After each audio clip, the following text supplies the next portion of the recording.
안녕하세요. 안녕하세요. 이제 올해 들어서 두 번째죠.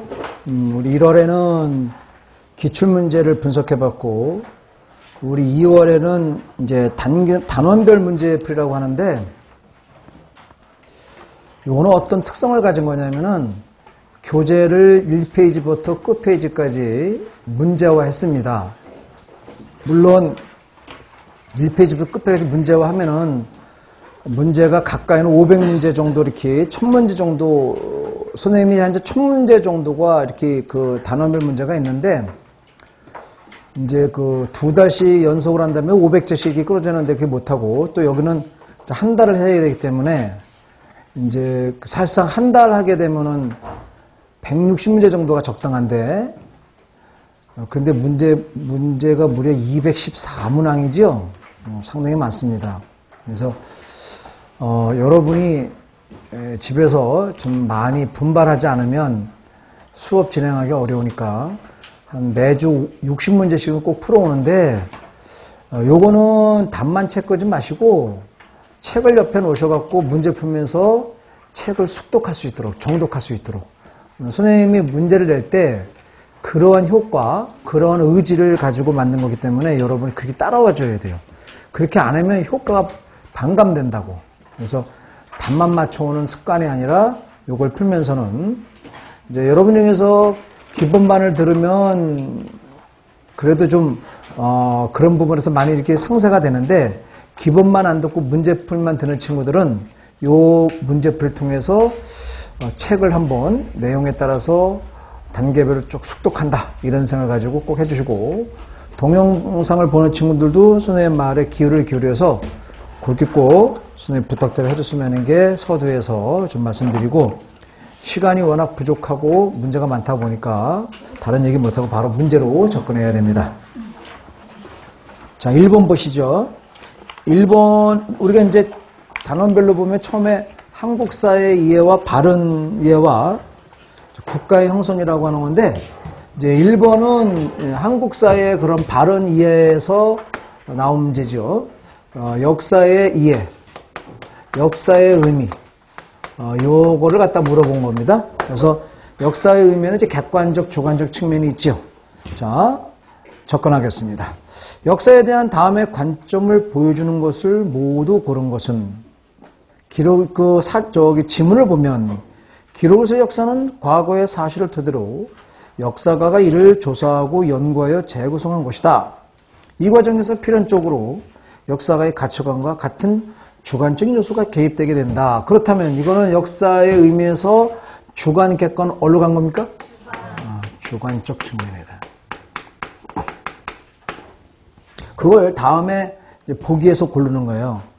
기업, 부여시가 망하고 고시가 망한 다음, 이거는 주관적으로 접근할 수가 없죠. 뭐 여러분이 부여시가 싫다해서 박씨 뭐 이렇게 할 수는 없잖아. 고시가 싫다해서 강씨 이렇게 할 수는 없죠. 이건 팩트이기 때문에 변함이 없고, 김씨가 남방을 차지하고 대씨가 북방을 차지하여 발해라 했으니 이것을 남북국이라 한다. 이거는 유득공의 생각이요. 그죠? 다른 분은 뭔 소리요? 김씨는 있지. 김씨가 차지한 것은 신라고, 또 고씨가 차지한 것은 발해. 이렇게 봐야지 무슨 남북국이요. 이거는 역사가가 주관적으로 보는 관점에 따라서 달라질 수 있는 것이지. 그렇기 때문에 니은이 여기에 들어가는 요소가 되겠지요. 디귿, 918년에 고려가 건국되고 932년에 조선이 건국되었다. 이건 팩트지요? 고려가 좋다고 아니다, 뭐 200년에 만들어졌다 이렇게 할 수는 없잖아. 리을, 1000년의 긴 역사를 두 왕조가 이끌어간 것은 세계 역사상 드문 일이다. 그지? 그래서 근데 이것도 우리나라 입장에서 그런 거죠?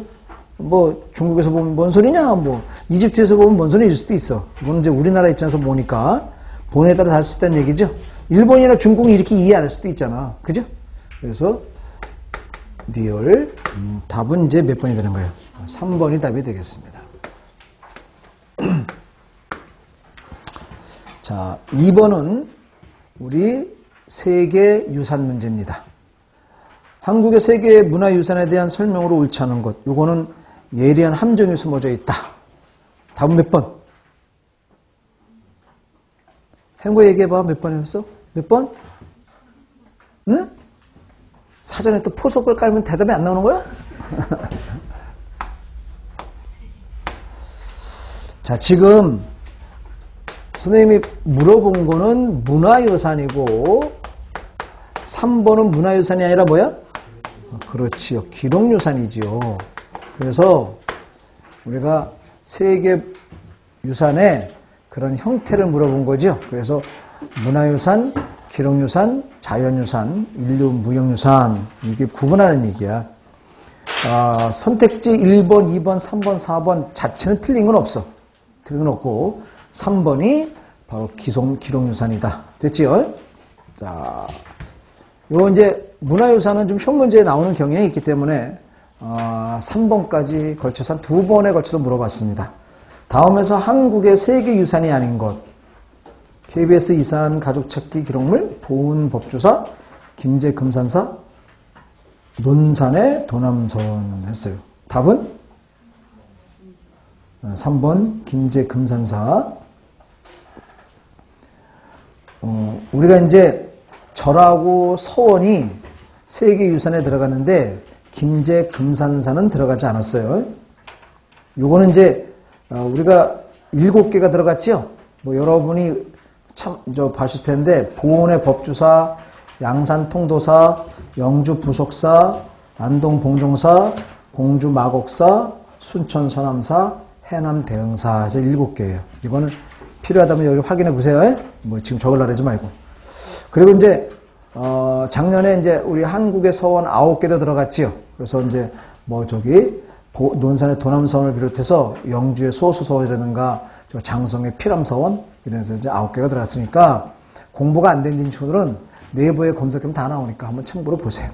그래서 답은 3번. 3번은 아직 우리가 세계유산에 들어가지 않았다. 자, 가시대의 생활 모습으로 가장 옳은 것. 이것은 연천정운이 키워드가 나오죠. 이제 가에 대한 건데 키워드가 연천정공리. 그러면 이제 연천정공리 쪽하면 이제 우리가 어느 시대예요? 이제 구석기 시대잖아요. 이와 같은 형태의 석기는 기존의 아프리카, 유럽에서만 나왔고 우리나라에서 발견되어 세계가 주목을 받았다. 해서 이제 연천리 정공리조에서 나오는 양날 주목도끼, 그지?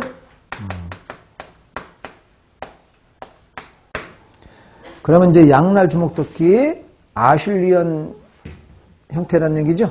그래서 나온 게 이제 연천 정의 구석기니까 구석기 시대의 모습으로 옳은 거. 답은 선사 시대는 여러 부연설은 필요 없죠. 다 아는 얘기니까. 막집, 기둥자리, 불된 자리.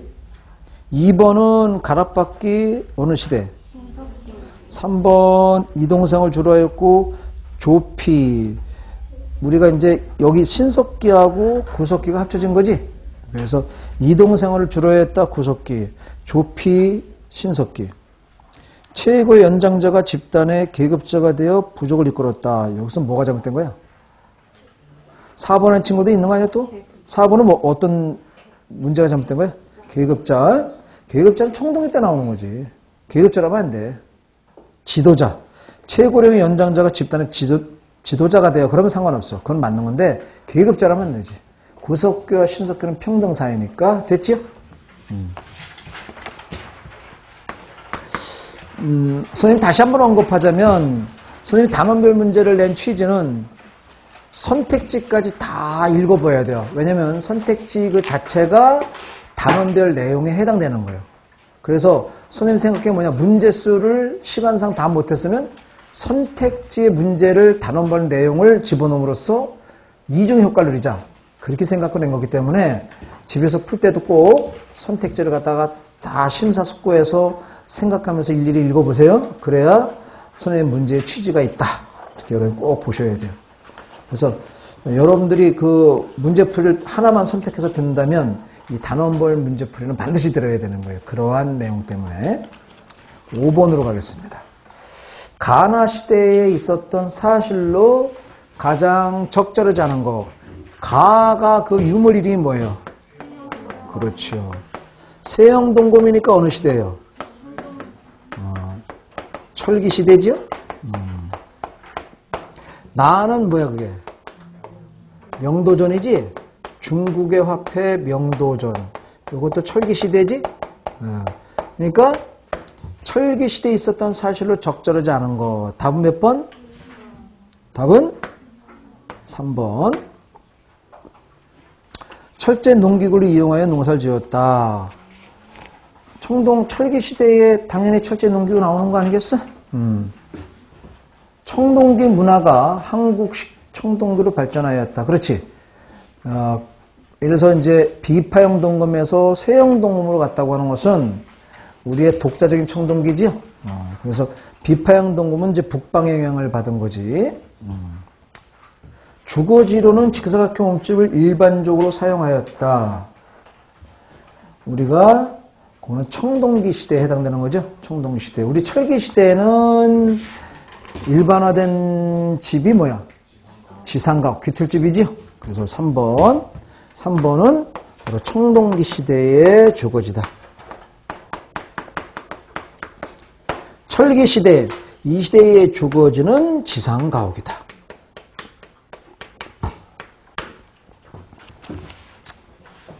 종래 군장 국가들이 보다 큰 연맹체로 통합 발전해 갔다. 철기 시대지요. 그래서 부여라든가 고구려 이러한 나라들을 대표로 들 수 있는 것이지.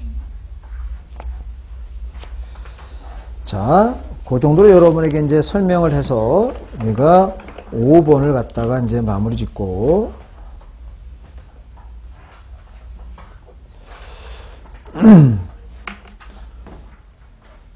6번 다음 자료와 관련된 나라에 대한 설명으로 적절치 않은 것은 이제 선생님 설명을 좀 많이 하려면 지문을 다 일일이 보기 힘든데 키워드만 갖고 하셔야 되겠죠. 이제 어느 나라에 해당하는 거다 하는 거예요. 이거 어느 나라에 해당돼? 고조선이죠? 자, 고조선에 해당되는데 그 키워드를 보면 뭐 있어? 환웅, 그러죠? 환웅이 뭐 3,000명을 내려갔어. 그래서 태백산에 신시를 틀고 곰과 호랑이 이런 것들. 그래서 우리 이름을 통해서 이것이 단군 이야기라는 걸 알 수 있다. 그러면 단군 조선에 대한 설명으로 적절하지 않은 것은 몇 번? 4번. 그러니까 이거 이제 공부하다 보면 재정분리, 재정일치가 들어가 있는데 이제 얼뜻 헷갈릴 때가 있어. 그래서 단군 왕검을 되새기라는 거야. 단군은 재단단자, 제사를 지내는 거니까 제사장이고 임금왕자지, 그건 정치야. 그렇기 때문에 재정분리가 아니라 재정일치라 그래야지. 자, 그래서 4번이 잘못되었다. 뭐 연나라 장수 징계 친일과 서방 2000을 상실한 기록이 있고 농경 발달과 청동론을 바탕으로 해서 발전했고 왕위가 세습되고 상장군 대부라고 하는 관직이 정비되어 왕권이 강화되어 이와 같은 몇 가지의 팩트들을 우리가 확인해 볼 수 있다 이 말입니다.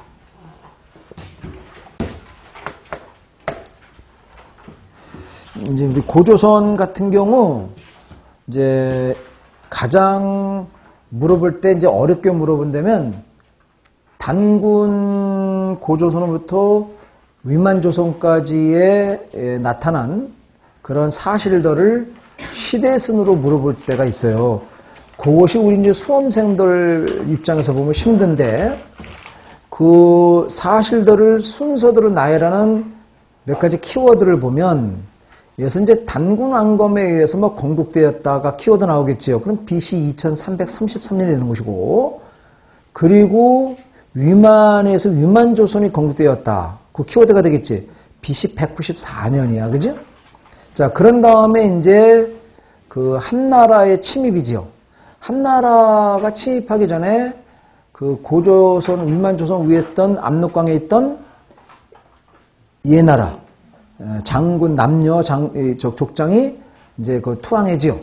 그래서 거기다 창해군을 설치하고 그것이 AD 124년인가 그렇죠? 그렇게 보고 그리고 이제 요걸 근거로 해서 한나라 무제가 서파를 보내서 이제 항복을 종용했죠. 근데 이제 안 하죠. 안 하는데 이제 서파가 이제 보어러 같은 사람 죽였다 그래서 우리 이제 우왕께서 서파를 죽였다 그랬지. 그게 AD 이제 111년 되고, 그런 다음에 이제 그걸 문제 삼아서 이제 첫 번째 쳐들어낸 게 AD 109년, 그지? 그리고 2차 침입에서 108년, 요렇게. 그래서 요런 거를 좀 머릿속에 넣는 게 좋다 하는 얘기입니다. 이렇게. 선생님 연도를 말하는데, 연도는 정확하게 100% 선생님이 자신은 못하고, 머릿속에서 아마 확인해 보면 크게 삐뚤어가지는 않았을 것이다. 이렇게 생각이 돼요. 그래서 그런 흐름 정도는 봐라 하는 거예요. 7번. 이제 우리는 여러 나라로 와야 되겠죠. 철기 문화를 바탕으로 쓴 여러 나라. 다음에 풍속이 있었던 나라에 관한 내용으로 적절치 않은 것. 혼인 풍속은 미리 이제 그 말로 정한 뒤에 여자 집에 뒤편에 작은 별채 짓는데 그 집을 서옥이라 했다. 자식을 낳으면 장성하면 남편은 아내를 데리고 집으로 갔다.